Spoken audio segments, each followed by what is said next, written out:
I want to bring in James Jeffrey, former U.S. envoy to Syria, former U.S. ambassador to Iraq and Turkey, and chair of the Middle East program at the Wilson Center. So great of you to be patient and come on with us. We had a lot of breaking news today. Look, you heard Courtney's report. I know you've met with leaders in Syria and neighboring Iraq to coordinate the fight against ISIS. How concerned are you that ISIS could seize this moment of uncertainty, and what do you make of these strikes? First of all, thanks for having me on. I don't think ISIS is in any position. I have known indirectly the position of the Hayat Tahrir al-Sham, the HTS people under Jolani.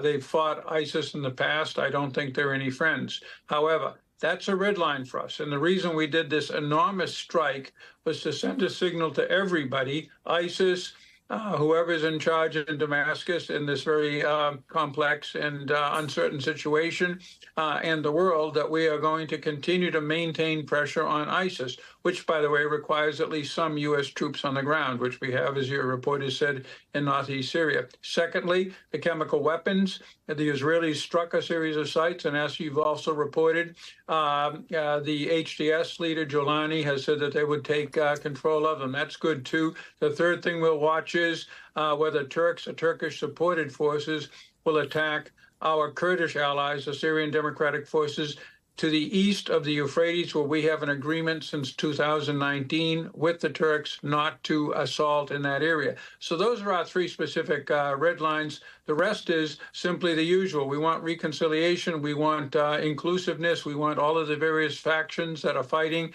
to come together.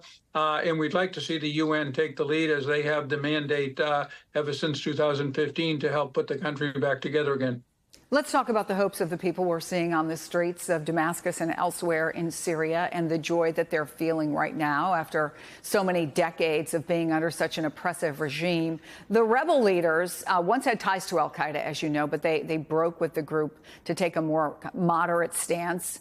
For instance, today they banned any intervention in women's attire. They say personal freedom is guaranteed. What will you be watching for to show that they may, in fact, be a moderating influence? Yeah, moderation is, look, these are Islamists in a country that the bulk of the population, over 70%, are Muslims, and the majority of those are Sunni Muslims, and they're very conservative. That said, what we're going to be watching is, first of all, the three red lines: attacks on our Kurdish allies, chemical weapons, and any playing footsie with the Islamic State. I don't think any of those will happen, but we have to watch. More importantly, we want to see whether this main fighting force under Jolani, the HTS, can join with the other forces. There's a group from the south, the Southern Command Center, that's supported by Jordan and Israel indirectly. There's, of course, the Kurds, supported by us, the Syrian Democratic Forces, and there's a Syrian National Army supported directly by Turkey. So it's important that these forces, all of whom hold territory, are able to come together under some new arrangement. I'm delighted, because I worked for years on Syria, to see the happiness on the faces of the people. But we've seen this in Egypt, we've seen this in Yemen, we've seen this in Libya, and it didn't turn out too well in the end. So we have to really weigh in. I think we have the capability of doing this with our partners and allies, Turkey, Israel, Arab states, the Kurds, others. We can make this happen. This is also a rare moment of hope for the family of an American, Austin Tice, a journalist who has been held since 2012. They are hopeful that this might mean that after such a long time, he may finally be released. Are they right to be optimistic? Is there an opening here potentially?